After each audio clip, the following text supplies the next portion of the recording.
most people they read approximately 150 to 250 words per minute.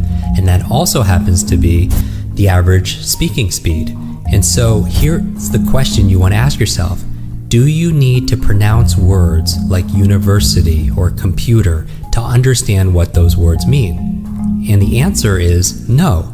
Much like when you're driving and you happen to see signs on the side of the road and you happen to see a stop sign, for example, I guarantee most of you do not say to yourself, stop, every single time you see that. But do you comprehend exactly what it means? Of course you do.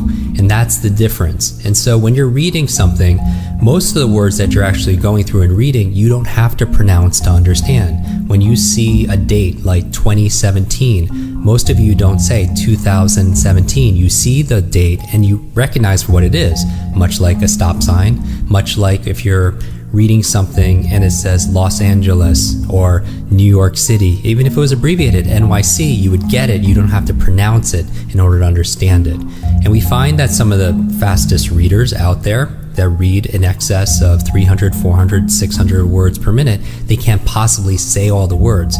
For example, we know leaders are readers, right?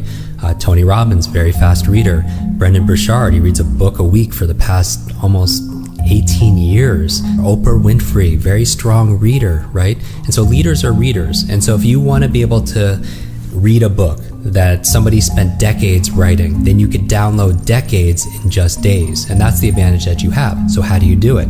Number one, the first idea is to be able to stretch yourself.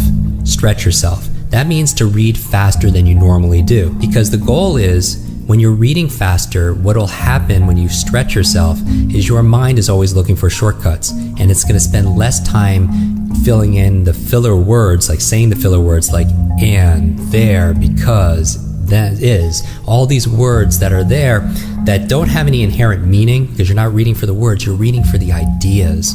The second thing I would recommend is to listen to music. Listen to the music.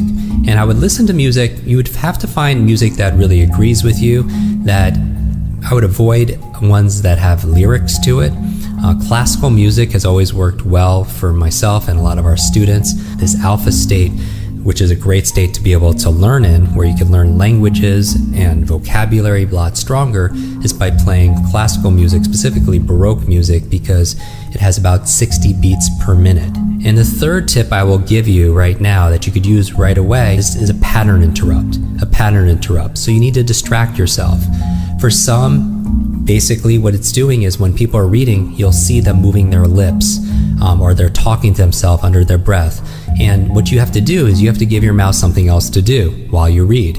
And so you can disengage from that speak mechanism in the brain. So there are a number of ways of doing this. So what can you do? Number one, in no particular order, some people could hum. You could hum while you're reading, because that resonance, that sound there will prevent, you can't be humming and also be talking to yourself at the same time.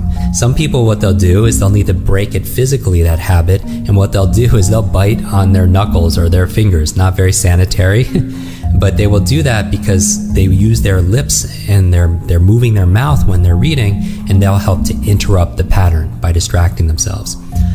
Other things that we would recommend is chewing gum. Some people say that chewing gum is actually good for your brain.